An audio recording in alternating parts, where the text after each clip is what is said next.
Welcome to Business Books and Company. This month we read Founders at Work by Jessica Livingston, a partner at Y Combinator. Jessica interviews many startup founders throughout the early OOs and gives us the stories of how they found their success and led ultimately to acquisitions, shutting down the company, or blowing up big. Before we get into the book, though, let's introduce ourselves. Hi, I'm David Short. I'm a product manager and former consultant. My name is Molson Hart. I'm the CEO and founder of a toy company named Viahart and a litigation financing firm named Edison. And I'm David Kopek. I'm an assistant professor of computer science. So, David Molson, thinking about Founders at Work, did you find it a little bit discombobulated reading so many different stories? Was there a unifying theme that you found throughout the book, or was it just all over the place for you? So I think there were a couple of themes that came across throughout, but I agree that it was not a particularly coherent overall message. But I honestly really enjoyed it nonetheless. I think that hearing a lot of different experiences from different founders was frankly pretty interesting. I think that the themes that we did see are, kind of classic tropes that we've seen across a lot of the other books that we've read. So, grit, being able to continue to be open-minded to change, being willing to try something new, really focusing on the customer and getting a product that actually solves a problem. There are a lot of the sort of themes we've heard from a lot of the other books that we've seen, but there was something about reading those over and over again that did kind of pound them into my head a little bit. And I thought there were a lot of interesting tidbits from almost every one of the chapters that I read. For me, it was cool to see how many different ways there were to succeed. And I felt that it was a little bit discombobulated, but I think that's just the nature of the book. I mean, everyone has a different path to success, or in some cases, a different path to failure. It was also pretty hard for me to extricate the stories from my own experiences. I don't know, having founded two companies, those had similar journeys. Yeah, like David said, grit was huge. Another unifying theme, if there was one, was kind of the future is unknown. None of these founders, whether they failed or succeeded, they just had no idea what was coming next, and whatever did come next surprised them. So sometimes I guess you could say that founding a company is it's kind of like jumping into the unknown. It's not so much about having a plan. So there's 33 interviews across Founders at Work. And I would say, from my own perspective, they were quite uneven. So there were some interviews that you really felt like you were getting a lot of insight out of, and there were some interviews that really were almost a waste of time to read. Were there a couple interviews that stood out to either of you as particularly insightful? So I thought the Woz interview was really great. I've read a lot of interviews with him before, but I even learned some things from it that I hadn't before about the history of the Apple founding. I, for instance, really did think it was founded in a garage. So finding out that wasn't the case was a little bit of a surprise for me. I'm trying to think if there were others that jumped out, especially Molson. Craigslist. The founder of Craigslist, that interview just blew my mind. That was just the weirdest story. And to date, that is just strikes me as the most bizarre company. I agree, it was very weird, but I have to say I didn't get a lot of insight out of it. It wasn't insightful. It just really stood out. Well, tell everyone what was so strange about it. I mean, first of all, this guy built an amazing business. It was such an amazing business. It's like the classic network effects business. It was such an amazing business that the last 10 years of startups have just been, there was a meme, there was a trope. You show up on the Craigslist, you pick one of the links, whether it was transportation, which became Uber, or, jobs, which became gigs, which became, this company or Indeed or whatever. And you just built your own startup after it based on what was going on in that space within Craigslist. What was weird about it was his attitude. For a little while, the company was a nonprofit. He didn't really seem all that interested in growing it. It confused me that even up until the point of writing that interview, he said his main job was actually doing customer service on the site. And he almost seemed to say that meant that he was answering customer queries. It wasn't like he was observing angry Craigslist customers and then designing a new way to improve the platform. And then he talked about how, if I'm remembering correctly, that he had a lot of disputes with early founders, and just all across the board. That was by far the weirdest interview in the book, and maybe the strangest Silicon Valley story I've ever come across. He really didn't seem to be in it for the money, right? I mean, it almost seemed like he was in it for the social mission. And then he himself, he acknowledged his limitations, bringing in other people to do the management and going back to doing customer service. That is interesting because a lot of the stories in this book are founders that go on to be CEOs of the company for at least a significant amount of time before maybe the company scales to a certain level. Whereas he pretty quickly realized that this is not really for him, right? So he's almost like the odd one out in the book, I would say, as somebody who didn't take on the role of manager almost at all. Is that fair? To my mind, yeah. Yeah, there were definitely a couple of other people that we learned from that weren't ever CEOs, but I think his was definitely the strangest where, to Molson's point, he literally said that like his job to this day is customer service. And again, I imagine it is a little bit more of a like product manager who's focused on the customer than it is like true. All he's doing is responding to like whatever my listing didn't get posted when I wanted it to or whatever queries. But yeah, compared to most of the other people, it was definitely the strangest story. I mean, the whole history of it was really interesting to hear too. I actually hadn't. So that it had literally started as an email list of interesting events, and that just grew into this site where he started to post the things instead, and then he just kept adding new sections as he heard about other new interesting things that were happening. And that the monetization was almost a byproduct of like trying to solve customer problems, actually, which he said that literally when they started to make money, it was because there were so many bogus or like bad listings on the New York apartment listings that it was actually coming from the brokers themselves, that they said, hey, charge us some money so that these like scammers can't just put, hundreds of fake listings and get all the traffic. We like good brokers want to pay a little bit of money and actually limit the volume of spam. Yeah, and I agree with you, David, that the Apple interview was really superb. Steve Wozniak is a great person. I've seen him speak a few times. I've read his autobiography. He writes in his autobiography exactly as he speaks in this interview. So if people are interested in learning more, his biography's I was. But basically, he's just a super down-to-earth person who was always in it for the engineering. And he was not this person who wanted to start this big company. That was Steve Jobs, and he convinced him, hey, you're building this great computer. We should really turn it into a company, and then we can have some freedom and do something big. But he himself, he was this humble engineer, but he's not so humble in this interview in some ways. There's several points in the interview where he says, I was the only one who could come up with that design. That design was so clever. And other people, it was just so far ahead of what other people were doing, and nobody else could figure out how I did it so well with so few chips and that sort of thing. And he's kind of known for the humble brag. And I'd say this was just a little bit of bragging. I wouldn't say it was all humble brag. I'd say it was just bragging. But he does, even so, it's interesting that he can be so arrogant in some ways and at the same time still come off as so down to earth and in some ways relatable, in that he seems to not be this like Machiavellian, stereotypical business person. Instead, he's this down-to-earth engineer who like wants to do something good for the planet, and it happens to be a great business as well. So I'm going to pick one myself too. I really liked the Web TV interview, and for people that don't know what Web TV is, it was literally having the web on your TV for a few years. It was popular in the late 90s and became a component of Microsoft, and that was Steve Perlman. And I thought what was so amazing about that story was how quickly they developed a combination hardware-software product from idea to execution in like a few months, really. It was like less than a year that they had working prototypes for what was really quite sophisticated software. And that he had done the same thing with like an online network for playing video games on the NES and Sega Genesis just a few years before. Here was a guy who had such incredible engineering skills, but also the ability to bring other people together at a company that he could put together a really sophisticated hardware software product in just a matter of months. So that was one that really stood out to me. Yeah, I felt really bad for Steve Perlman. I felt like he just had all these incredible ideas that like were the future, but he was just always like 5 to 10 years ahead. What ultimately happened to that company?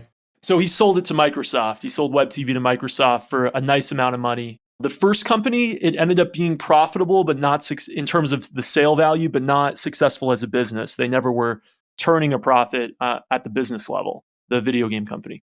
Would you guys say after reading all these stories that having business savvy is more important than being a good technologist? No, I mean, and I'm a little biased being a technologist myself, but my takeaway was that a lot of these companies were founded by people who had both skills. They were technical people who also had some business skills.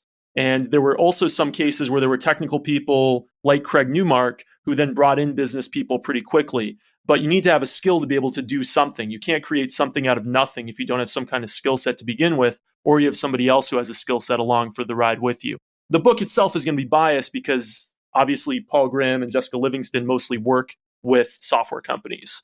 So I guess what I had a feeling about was that luck actually is like a big part of all of this, that like it wasn't super clear to me what was really different about the people that really succeeded and the ones that didn't necessarily. That some of the ones that, I mean, they all succeeded to make it into this book, right? But there's like varying levels of success.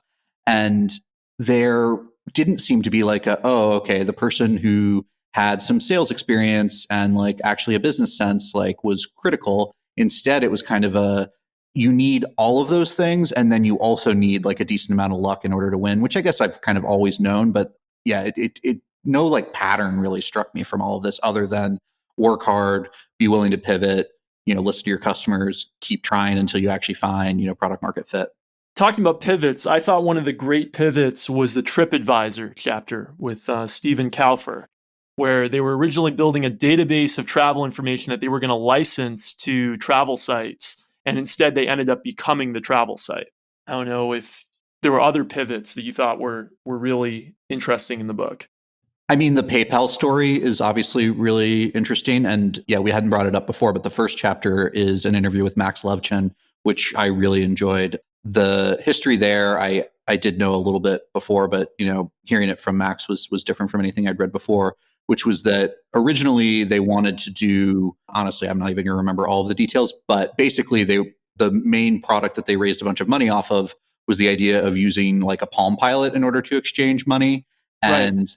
There just was no real scale with that. It didn't really make sense. It took up like all of the hard drive of the Palm Pilot to just have that payments mechanism. They did manage to raise some money with their like first prototype using that Palm Pilot to Palm Pilot money exchange, but they quickly pivoted towards just your email account sort of being the way that you would be able to transit money with login to PayPal. But I found that whole story really fascinating. And the funniest part about it was that he literally would not say Elon Musk's name. So he just talks about like the founder of X.com became the CEO for a little while, and he wanted to switch to Microsoft, which I wasn't into, but luckily he left after a little while. Like, oh, but we're good friends. It's like, really? You're good friends, but you won't even say his name? Yeah, I thought that was amazing that he would throw so much shade on Elon Musk that he couldn't even bring himself to say the name. Great call out. And, throughout this book, in all these interviews, people were no holds bar. I mean, they were out there bad-mouthing people by name sometimes, and other times it would be very easy to look up who they were bad-mouthing, which I thought was interesting and maybe speaks to Jessica Livingston as an interviewer, that she was able to make them feel so comfortable that they would really tell the true story, including all the warts. Do you guys know how the interviews were conducted? Were they conducted in writing, or were they done like kind of over the phone and in person, and then the ums and ahs were taken out? Yeah, so having done a lot of interviews myself in a different podcast I used to host and just through some writing stuff I've done, I think that these were done verbally and then with some heavy editing after. That's my impression based on reading them. I don't think these were, most of them at least, I don't think were written interviews. What do you guys think of that Catherine fake Flickr interview? I thought that was, especially with what she and her husband have gone on to do, was one of the most interesting. Well, they were about to get divorced when this was recorded, actually. So she and Stuart broke up, well, at least shortly after the book came out. I don't know when the actual interview was conducted, but gives you some insight into the relationship and some of the struggles that she talked about that apparently they were ultimately a little bit insurmountable. But I found the whole Flickr story really fascinating, and pivoting back to what we were just talking about, it's definitely a big pivot story as well. Molson, I'll let you tell that one. Yeah, so I'm not going to remember it as well as you do, I'm sure. But she started out with Stuart Butterfield, who's the founder of Slack today. I guess without her, since they divorced.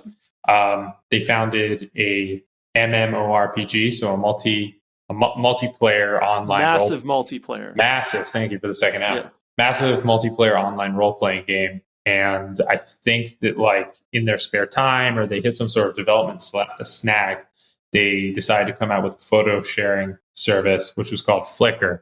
And that quite quickly just outstripped the growth of their original MMORPG, and they just shifted completely towards it. So that's not even like a pivot. It's like just it's like a 360 flip. Well, it was a feature of the social part of the MMORPG, so I would call it a pivot. But yeah, I agree with you that the fact that they divorced shortly after this interview is pretty telling. And I actually did a lot of Googling about that. Maybe that's creepy. I don't know. But I did a lot of Googling about it. And they actually had a kid like right before they divorced, which was also kind of interesting. And you wonder if just the pressure of doing a company together on top of having a child together all at the same time just might have been too much for the relationship. They also had a pretty overlapping skill set, which I could see being a pretty big issue. Yeah, absolutely. And then they've both been successful on their own after that. So they've both founded what seemed like, obviously Slack is super successful, but what she's done also seems to be semi-successful. So maybe it was just, two amazing people together who butted heads a bit. After speaking of another female founder, what do you guys think of that Anne Winblad interview? That was like a lot to take in. She just keeps going and going. She like doesn't know when to stop one story and start a different story. And so I found it a little like hard to follow in that I wasn't sure what I was supposed to get out of what she was saying. But it's certainly interesting being at the Federal Reserve Bank and then, jumping into software from that. But that's one where it sounded to me like this could have used a little more editing. It was funny because for me, it was just like, so my mom worked at the Federal Reserve for, 20 years or so. And around the same time, and she'd actually, told me at one point about how when she wrote her dissertation, she had to, use punch cards in order to, do the analysis and stuff like that. And I was like, oh, wow, so you were like a computer programmer. She was like, no, I could just do the punch card stuff. I was like, I mean, that's like a lot harder than anything I could do.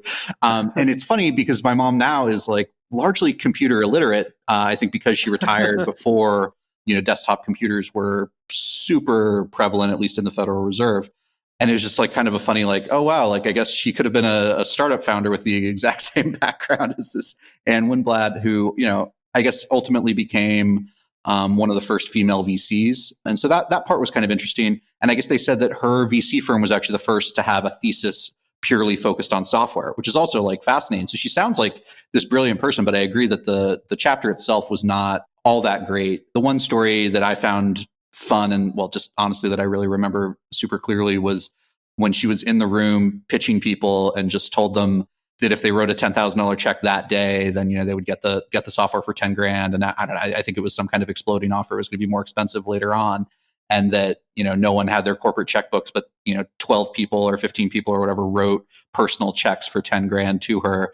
And she basically said it was probably just because they liked her and enjoyed the pitch, not so much that they really, necessarily thought they were going to get a great deal on the software. So I don't know, that part was fun. And just talking about not having a cell phone and having to go to the payphone at the airport to call people and say, I've got 150 grand in my purse was just like a fun story. Yeah, that was a great story. I think it was 12 out of 15. So there were like 15 different companies there or something, and 12 out of 15 wrote her checks that day to get in on the software. So she must be a great salesperson.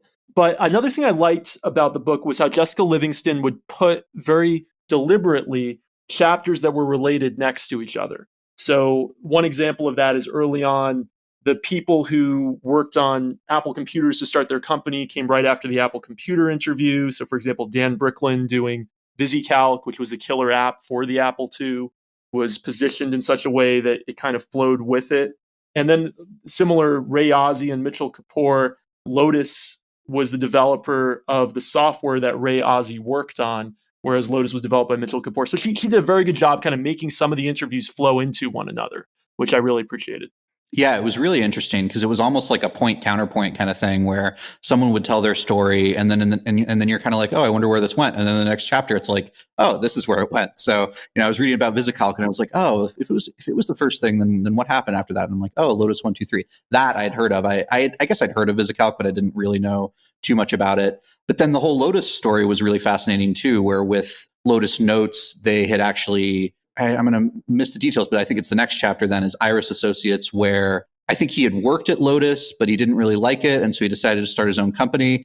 But he had a deal with Lotus that they were going to distribute the software for him. And so he basically wrote Lotus Notes as an independent contractor. And then I think they ultimately ended up acquiring him pretty shortly after the development completed. And so it sort of folded back into the company. But that was kind of funny too, because Lotus had struggled so much themselves operating in that same model of trying to sell their software through like a third party and all the complications and whatnot that came from, or sorry, no, it's VisiCalc that had that problem before. And then they kind of repeated the same mistake themselves with the Lotus Notes as well. And then even later in the book, I don't remember which chapter it is, someone even like references that as part of their story of like, oh, we knew that Iris Associates had developed software and they'd been able to have it distributed by Lotus Notes. So we were hoping that we could do something similar because we didn't think we had sales skills. But then, they ended up needing to get acquired. So we could sort of realized that like that model was never really going to work. Yeah, I think what you're referring to is Joel Spolsky and Fog Creek Software. They were originally going to be consultants and they were going to develop a product and maybe they'd even in their dreams have someone else sell the product, kind of like Iris did with Lotus. That was another one that also ran next to a related interview in that before that chapter was Philip Greenspun, who founded Ars Digita, which was a consulting company kind of at the height of the dot-com boom. And then the next chapter, Joel Spolsky founds his company, Fog Creek Software, as a consulting company, and he was inspired by Ars Digita. But in the Ars Digita chapter, Philip Greenspun says, oh, the reason the company failed is because the VCs brought in this really bad management. And then Joel Spolsky totally contradicts that in the next chapter. He says all the consulting companies went out of business that were in software consulting in the early 00s because of the dot-com crash and then September 11th. So it really had nothing to do with the fact that bad management came in. So that, they point counterpoint. They respond to each other in the book, which is great. Yeah. And I guess one thing that makes me think of is just that when I looked at this book, it felt like, oh, there's like 33 different chapters talking to different founders. I could just read this picking and choosing, which I did a little bit. I did skip a couple of chapters as we got closer to recording and I wanted to get through everything, especially the Jessica chapter at the end. But I think that's really not true because of, what you were just talking about, the structure of similar companies around the same time, tackling similar problems, being right next to each other. It actually does make sense to read it in order. One thing I wish that they had was the dates of the interviews, because again, I sort of talked about the PayPal, Elon Musk. Elon hadn't done a lot of the amazing things that, he's done now when this was written.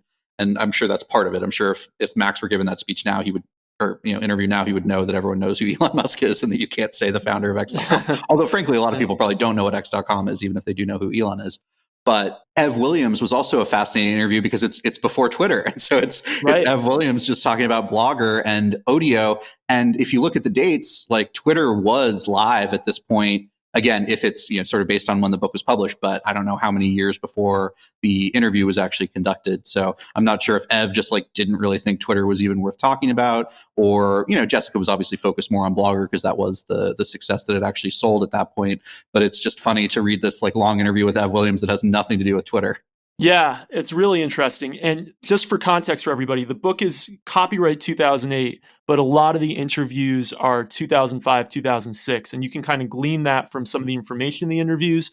But like David said, there's no actual dates given to each interview, which is a shoddy bit of writing on the part of Jessica Livingston. So important to date primary source documents. And these interviews are primary source historical documents. So there's a demerit for you, Jessica, on that. She'll never live that down. Yeah.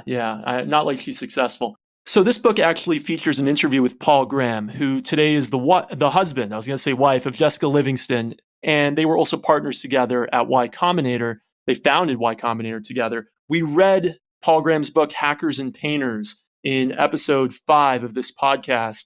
I'm wondering, you had some kind of impression of Paul Graham after reading Hackers and Painters, knowing him as a public personality. did your opinion of him change in any way after hearing this interview? And was it interesting to you, since they are now married, that Jessica interviewed him in this book? So I enjoyed the chapter with Paul. I think it just told me more about the founding of ViaWeb and whatnot than I maybe knew beforehand. So, Hackers and Painters is just sort of like his philosophical essays, and some of it gives a little bit of insight into ViaWeb. But this was much more focused on, how did it go about? How was it founded? Why did he work with Robert? Those kinds of things, which I found very interesting. The other funny thing that I found is that I now have listened to enough PG interviews and whatnot that I actually do read his words like in his voice, which is, I think, the only person in the book that would be true for. So I don't know. That part was funny to me as well.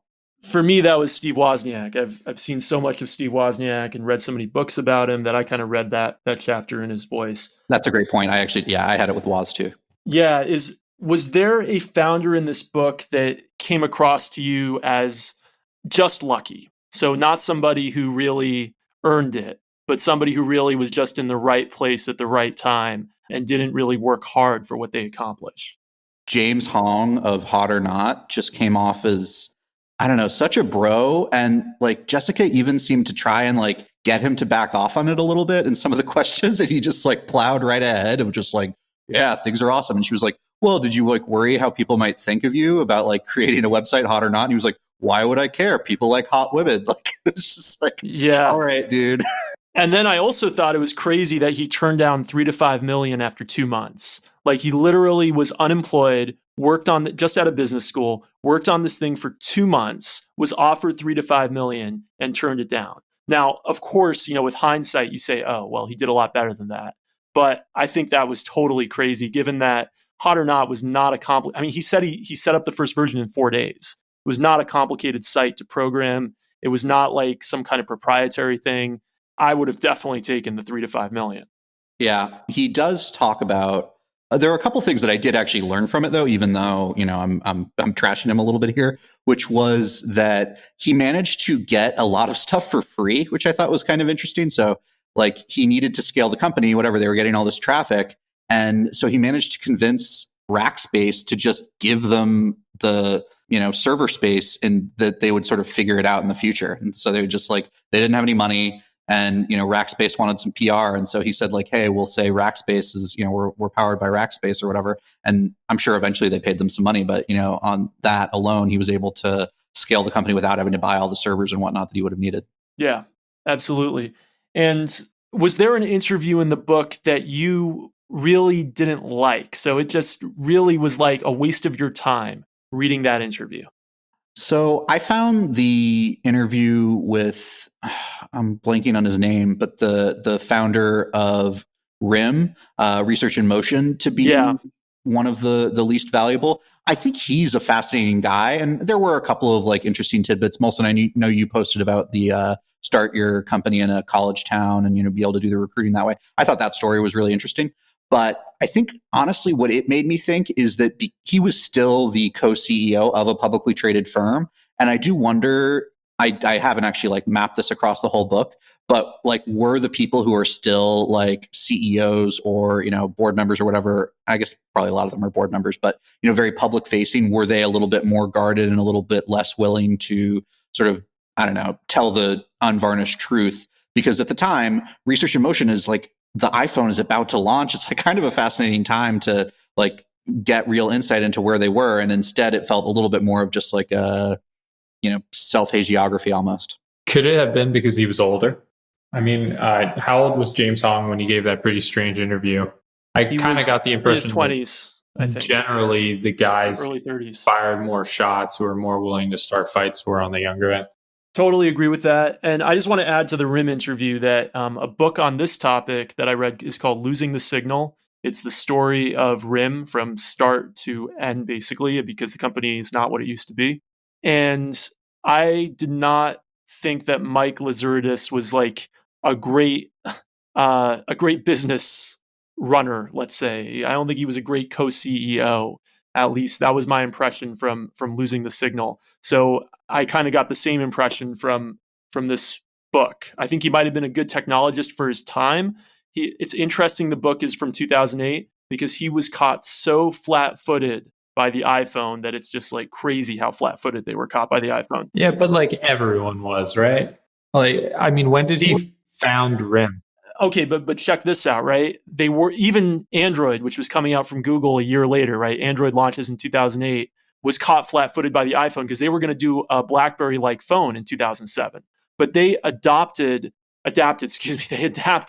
and re-envisioned their phone to be multi-touch within a year, right? BlackBerry already had all the other technology. They were just missing basically multi-touch and a better operating system, which is a big thing. That's not like a little thing or something, right? But Google adapted in about a year and was able to launch with something that wasn't great at first. It took a couple of years to really be competitive with the iPhone from a technology level, but they got there. BlackBerry didn't get there till 2015.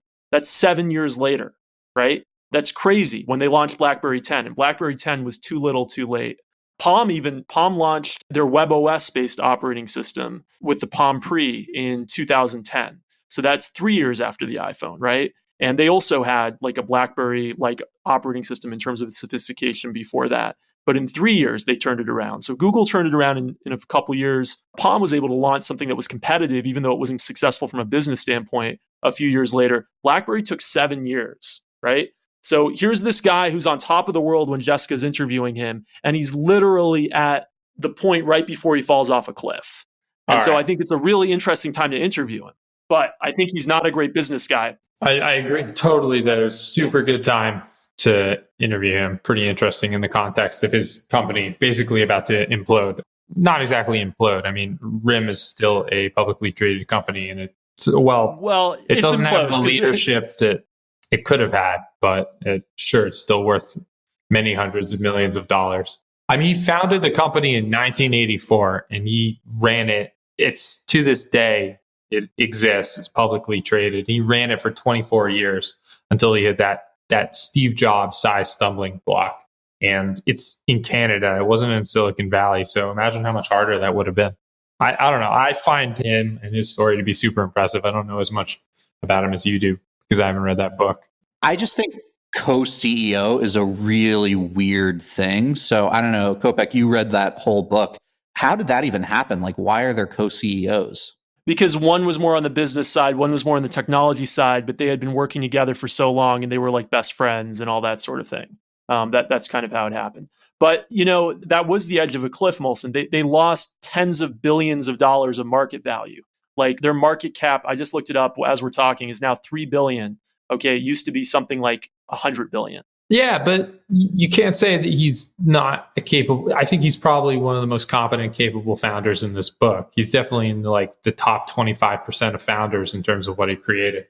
For his era. What I'm saying is that we got him at the end of his era, right? And he was not a founder for the iPhone era. He was a founder for the early wireless technology era. They did some amazing things in that era. Would you say the same thing about Bill Gates? No, because he left on top. He quit while he was on top. I mean, he was still chairman. Yeah, but that's not and Microsoft is a $1 trillion company now. I mean, that they never had a crash where they went from 100 billion to 3 billion. So I don't know. Yeah, and I don't want to take anything away from what he built. He built something incredible, but it's so interesting to see him in this context right before you fall off a cliff. I mean, it's really an important interview historically, I would say, for the technology industry.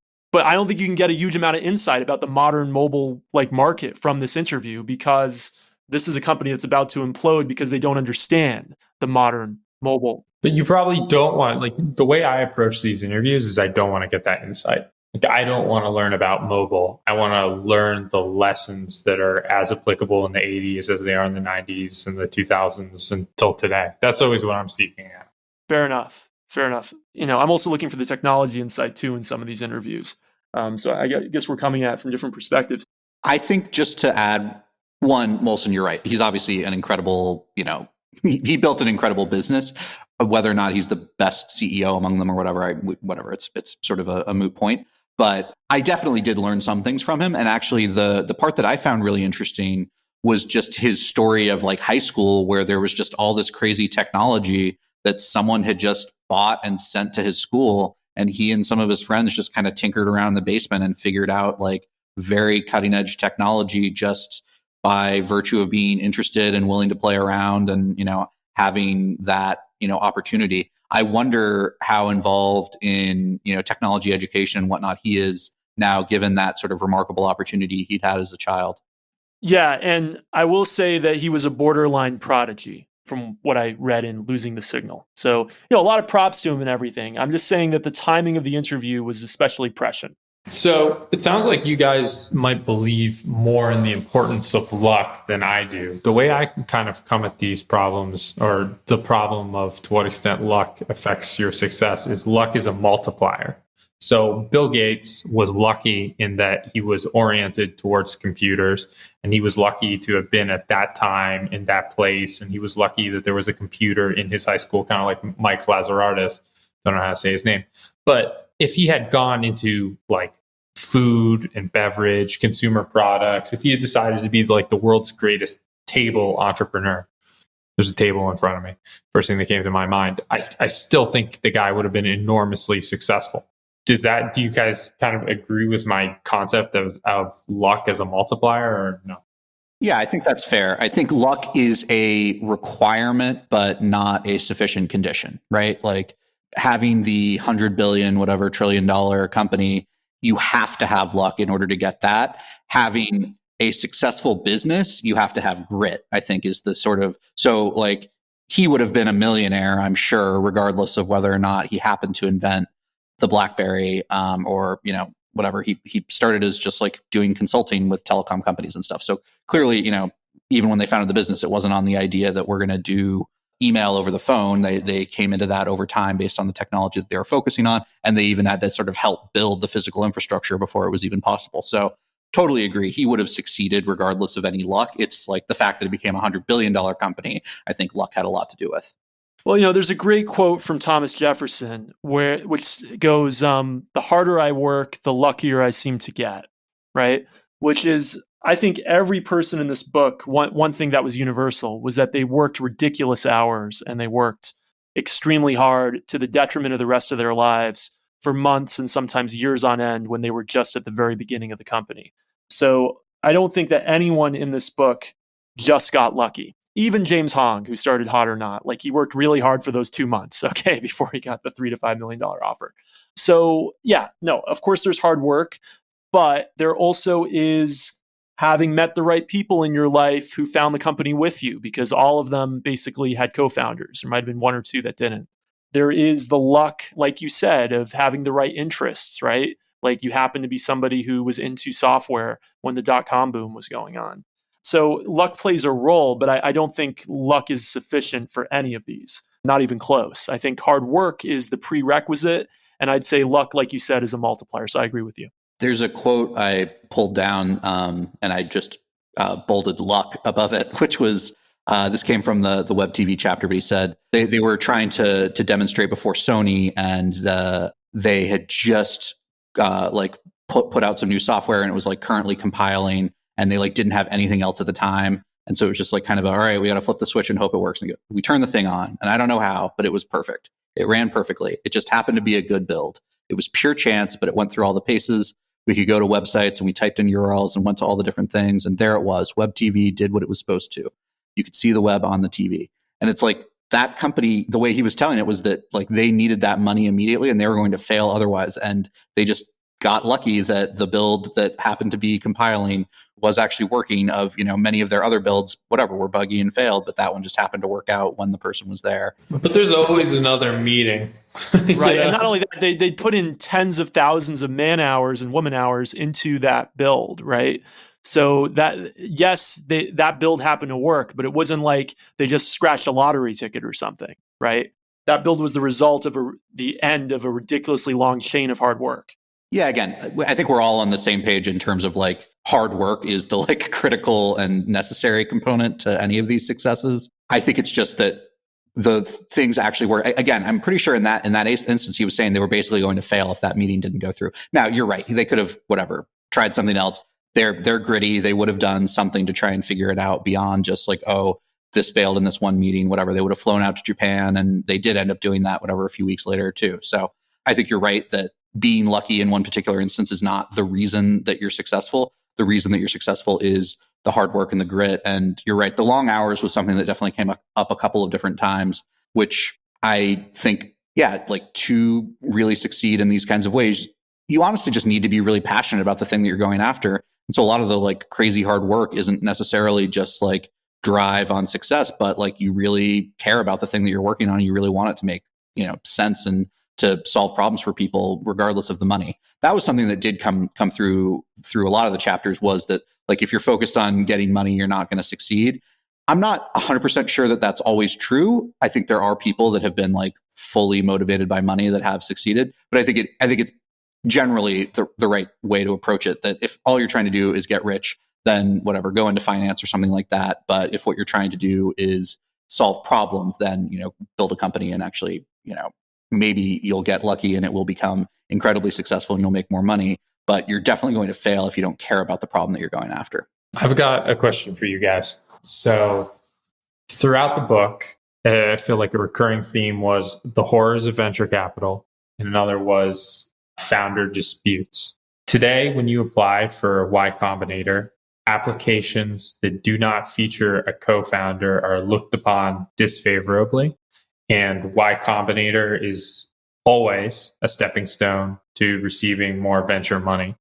How do you reconcile Jessica Livingston being sounds like the COO of Y Combinator with all the terrible things that were associated with venture capital and co-founder conflicts? How do you reconcile those two things? Well, one thing about the co-founder conflicts, I want to go to the interview with Joel Spolsky. He said at the end of it, to be successful with a startup, you have to quit your job. That way you have no choice but to succeed. And you have to have a co-founder so that you have somebody else who you have to be responsible to. So that alone, having somebody else that's in the trenches with you that you have to be responsible to, I think can be a motivating factor for success. So I'm not going to say that there can't be. Obviously, Molson, you're a solo founder originally, right? I think you founded one of your companies with your brother, but you founded Via Heart basically on your own, right? I had a co-founder for about a month, and then we had a fight, and we went our separate ways, and I just proceeded. So what's a month, right? A month is not really the founding of the company. I mean, maybe on paper it is, but right? Well, I don't know. I still feel in a way like shame that we split up. I'm still kind of embarrassed about that, even though it was a month relative to the 10 years without that person afterwards. I've been running the business for 10 years. But at this point in my life, I would not start another business with a co-founder. Really? So because of the potential conflict? Yeah, man, I'm just sick and tired of it. I just want to be able to make my own decisions 100%. And I know that you founded a company. You had a co-founder. You also had some co-founder conflicts. I'm almost surprised to hear that you would do it again the same way. I don't think I would, because the type of company I want to start next is, well, I would start with a technical co-founder. I would like to have, so I want to do a software company when I'm older. But isn't that in kind of conflict with what we were talking about? Or is the idea, I view you as someone with tremendous like technical computer science expertise. Obviously, you're a professor, you know your shit. I don't know about that. You see, that's what I would like, actually. I'd like to have like a 10x engineer on my side. Of course, they're unicorns, right? And I'll be the half engineering, half doing the business side. Okay. Gotcha. That's what I would see myself as my role. But I could do it on my own. You're right. Like, and that's my dream. My dream is to do that when, later in life, let's say.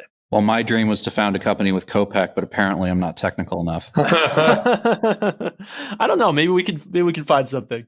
I'll fund you guys. So, how do you guys feel about venture capital about reading this? Not good. You're right. There was a lot of negativity in here about venture capital, and there were some people who actually said, "Oh, the venture capitalists were great," but of course, it's like, who was your venture capitalist? Like it is with anything, right? Everyone I speak to who goes through this process is always like, dude, if you can get away with it without the venture capital, do that. Like, avoid those guys at all costs.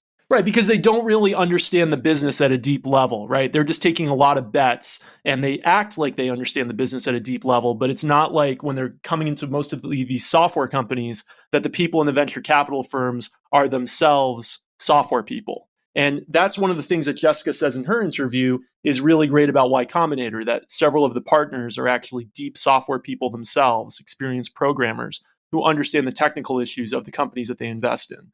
And so if your venture capitalist really understands your industry, then I could see how they could add a ton of value. And if they even understand your product and how it's built, I could see how they could add a ton of value.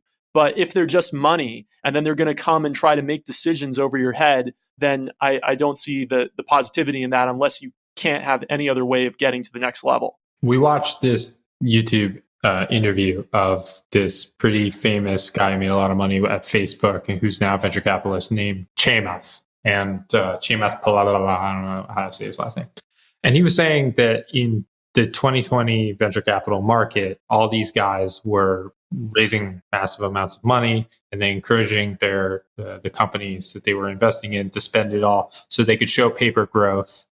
So then they could show their limited partners that their investments were growing through follow-on investments. So he was basically saying that venture capitalists understood that things like the WeWork debacle and whatever's going on with SoftBank, whatever's going on with all these other failed venture capital-backed startups, that was something that they were understanding. So my question to you guys is, do you think that venture capitalists in 99, 98, 2000 knew that they were in a bubble? Or were they as blinded to what was around the corner as the retail investors who got killed in March of 2000?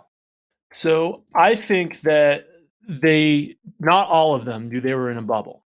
And here's the reason why. There's this lady who does this internet trends report every year. I forgot her name. Maybe one of you remember the name. Mary Meeker. Right, Mary Meeker. And she was an analyst at the time for David, you probably know this too. Was it JP Morgan or Goldman? I don't know. I think it was Citi, but I'm actually not sure.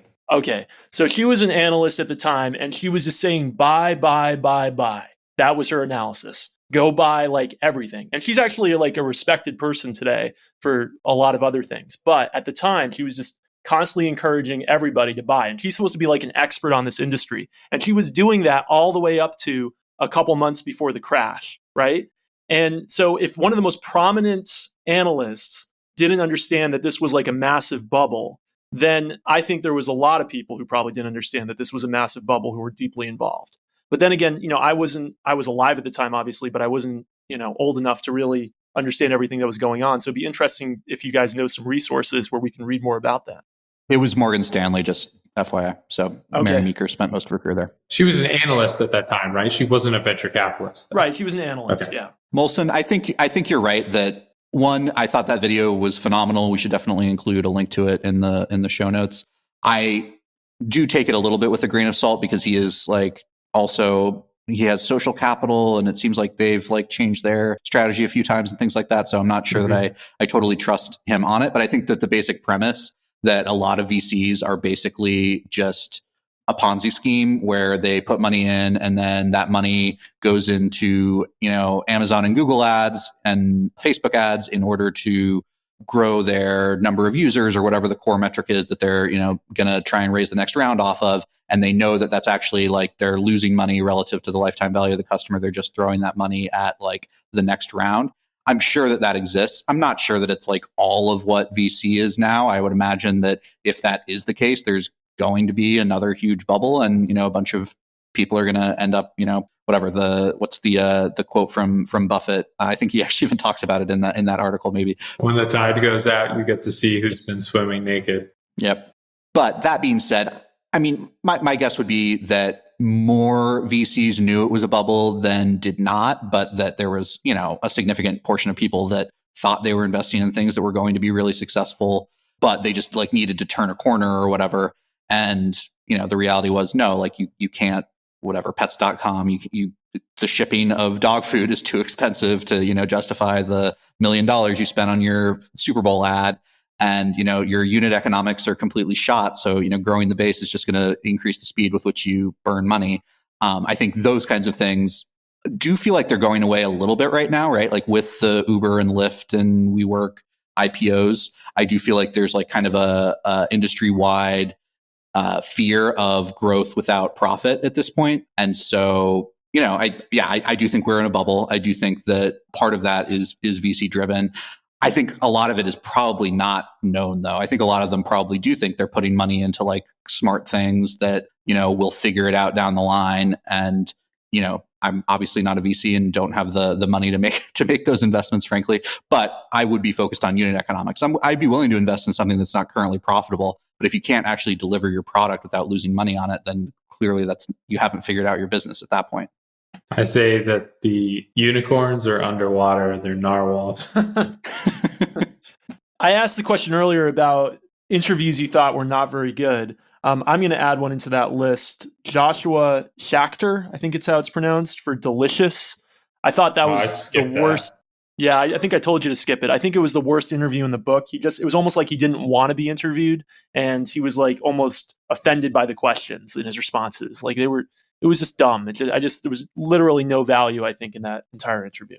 People who can't, take questions like that seriously, I guess, can't found successful companies. Well, I mean, I guess he was semi-successful. He sold it to Yahoo, right? So he did okay. Yeah. But ignore me. Jessica Livingston, I have to say, I think she was a good interviewer. I give her credit. She was pretty consistent. She actually asked some of the same questions across a lot of the interviews, but she knew when to dive a little bit deeper, and she really got people to open up. So I give her a lot of props for the entire book. I wish all these interviews had been on YouTube. I love that visual, facial, gesture, body language dimension. I was missing out on it. Yeah. Okay. Is there any final things we want to add about the book? What's your startup story? Well, I don't want to get into all the details, but first I did a startup with some guys.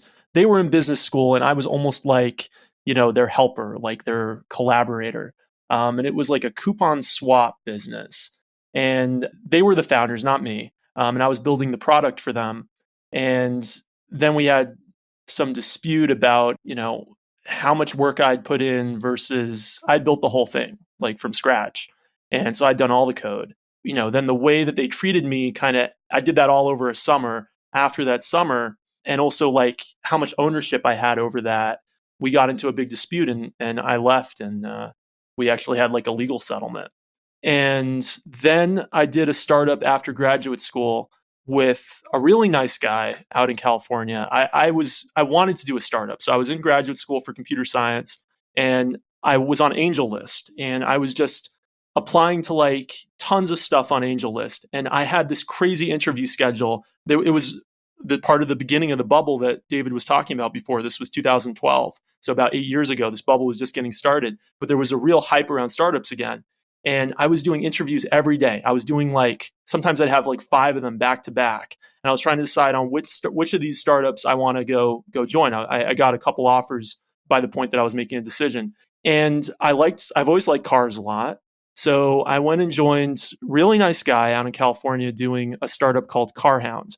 And the concept was we were going to be a reverse auction for selling new cars. So you have a car you want to buy. Maybe it's a Audi A4 in red or something, right? And some particular features you want with it. And we would get local dealers to bid for your business in a reverse auction. And this was all the founder's idea. And I came on as his technical co-founder. And what we found very quickly was that people wanted to buy a big item like a car at that time in 2012, not completely online. They weren't really willing to make a big transaction like that and have the trust in a startup to buy a big purchase like that online. Maybe today it would be different. And so what we found we had to do, and this was my idea, but I kind of hate it because it made us into salespeople, is we found we had to call every single person who came through our funnel on the website to try to start an auction. So we had to literally pick up the phone and call them. So then our office became like a call center. And we would spend all day just calling these people up, and then calling them the dealers. The dealers were very technology averse at the time. They still are, car dealers. And so we actually created a portal for them to go and make their bids on these auctions. But none of them wanted to use the portal. So what would end up happening is then we had to call all the different dealers to get their bids. And so the whole thing just became incredibly labor intensive and very, very much a manual process. And so this went on. I was there for, I think, 7 or 8 months, 7 months, I think. And we were running out of money. He had raised money, friends and family round. And we were running out of money, and we'd only sold maybe 30 something cars. And, we would collect on the back end $200 a car. So you do the math. It's $7,000. And this was totally not scalable, making all these phone calls constantly for every car. And then on top of it all, I got very, very, very sick. And this was out in California. I wasn't from California. And I was so sick that like I had to see all kinds of specialists and stuff. So I had to go back to where my family was in New York to do that. It ended very badly, frankly. I mean, no real, I don't know how the co-founder feels about me today.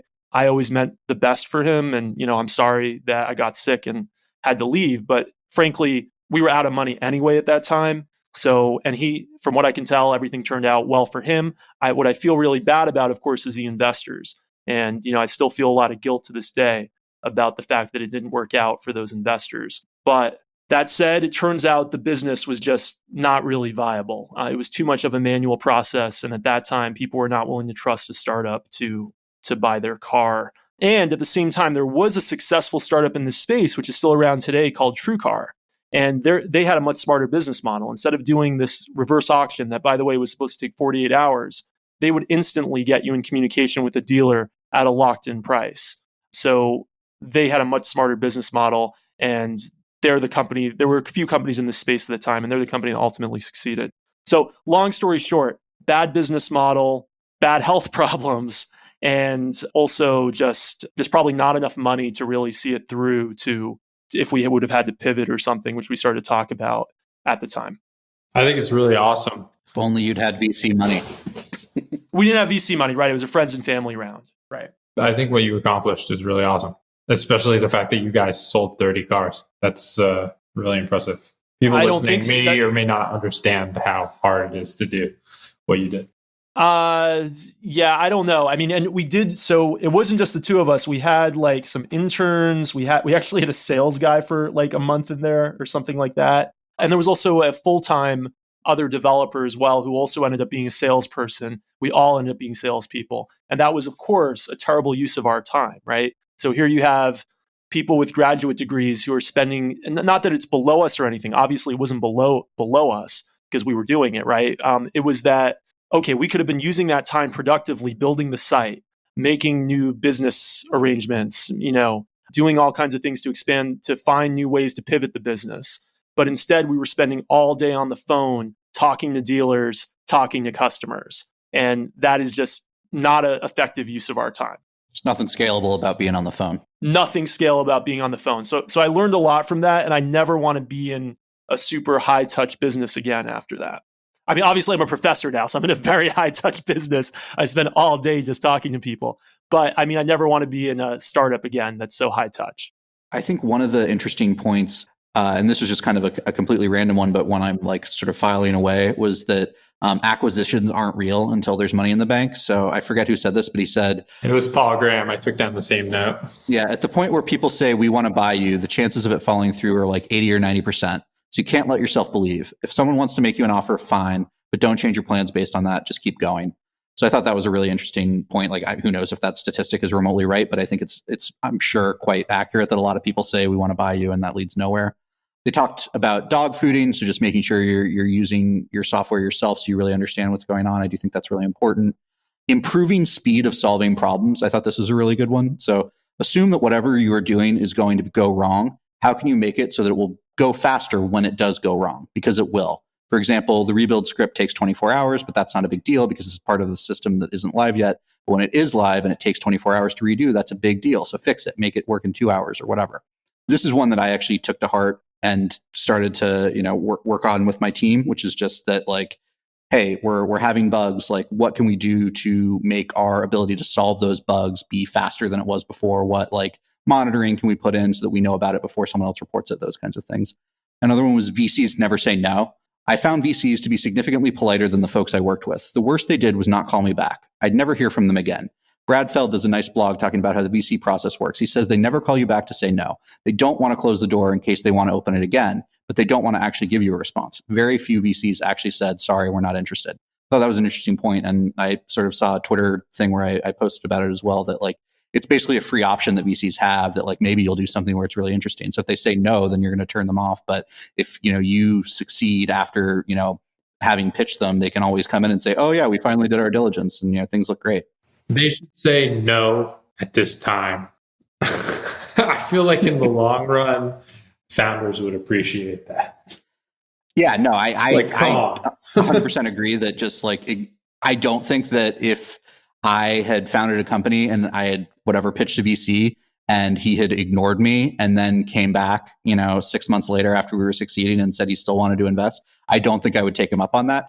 If he had like actually been, I don't know, advising and participating and introducing me to other people and whatever, taking an interest beyond just like not directly saying no, then, maybe there would be some chance. I've had VCs tell me no before. I mean, and quite established ones, albeit ones on the East Coast. Yeah, they gave me a no. I appreciated it. That's a good point. Maybe it is a West Coast versus East Coast thing. That's something we didn't really talk about, but there is a lot of East Coast founders and whatnot in here. There was a lot more from Cambridge than anything I would have expected. And I guess that's just where they were at the time. And then, Paul Graham and Jessica Livingston originally were not originally, but that's kind of where they met and they founded where he founded Viawood, but they moved to the Valley. Yeah. Another one was the difference in almost any position between someone who does a good job and someone who does a great job might be 20% more in salary, but it's 100 or 200% more in throughput.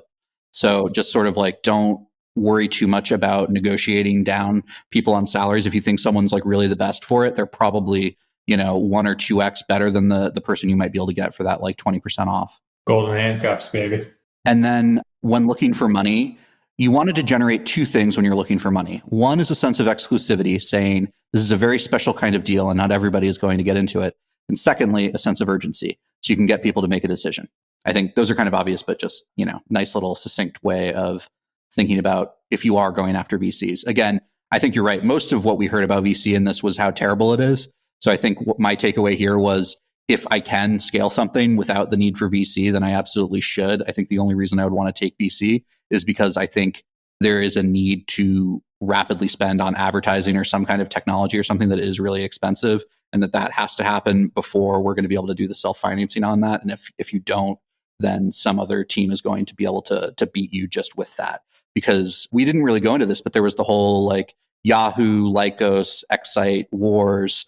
And it seemed like a lot of that was just like VC money that ended up buying. I actually forget who it was. I think it was Excite that like just paid Netscape like $3 million for their hot link for search. And like that was the key to their success, was just that they happened to get VC money in, and then they blew it all on getting all of Netscape's traffic. But yeah, honestly, I really enjoyed this. This was by far the longest book we've read. I think it was like, on my iPhone, at least it said like 700 pages. I'm not sure what the physical book was, but it's 450 in print. No, it's a really long book. And I will say A-Press, who's my former publisher, they published one of my books, did a terrible job on the printing. Like the actual text on the inside is grainy on the printed version and unclear. I think it's a great book.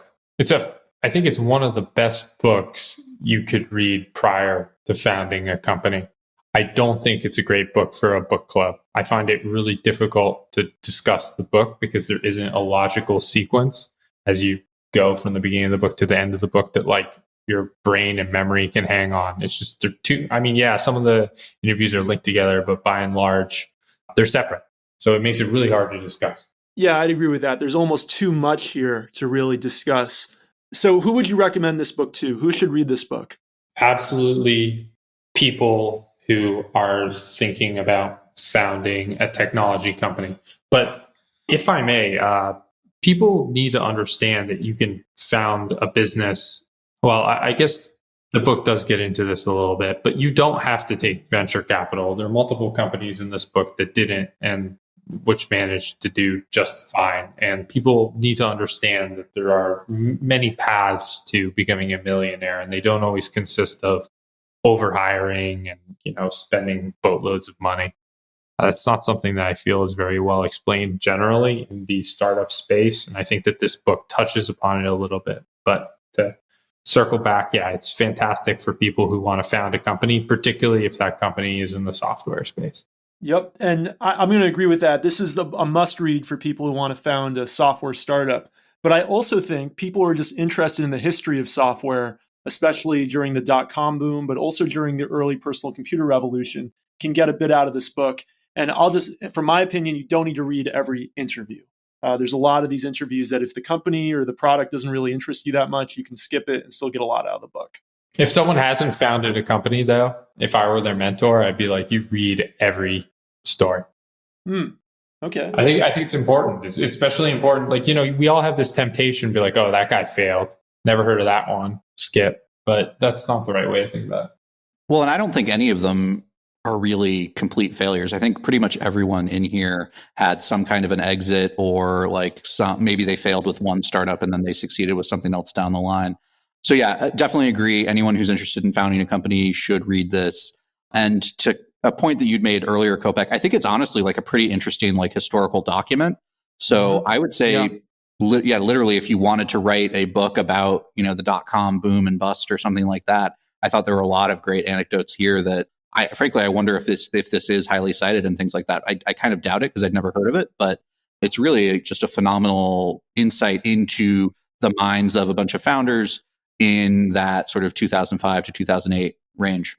Okay, so it's a great book, great pick by me. So everyone should remember that when I pick future ones, although maybe it was a little hard to talk about. So our pick for the book club, yeah. Thank you. Yeah, okay, sorry. Our pick for next month is actually David Short's pick. So David, do you want to tell us a little bit about the new Bob Iger book, The Ride of a Lifetime? Yeah, so our next book is going to be Bob Iger's, I guess it's not really a memoir. He says it's lessons learned from 15 years as CEO of the Walt Disney Company. And so I just read the first couple chapters and I've really enjoyed it so far. He's been doing a bunch of podcasts and stuff like that as well. So people may have heard about it separately, but it is essentially just Bob Iger's things that he learned from being the CEO of Disney and his sort of history in business. And the preface alone was fascinating. It goes through just like 1 week in his life when the Disney Shanghai was opening and simultaneously the Orlando shootings took place, which were apparently actually intended to be at Disney World, but he just couldn't get in because of the security. And so then he went to the that Pulse nightclub instead. So anyway, fascinating and just like very moving. I think I actually like cried reading the first preface of the book. So I'm excited to get further into it. Great. I'm looking forward to that. According to Amazon, a sponsored product related to that item is The Art of the Deal by Donald Trump. So maybe a future book club selection. Do either of you have anything you want to plug this month? No, just follow me on Twitter. And if you got this far on the podcast, send me an obscene message. How can they reach you on Twitter? What's your username? At Molson, MOLSON, _heart. What about you, David?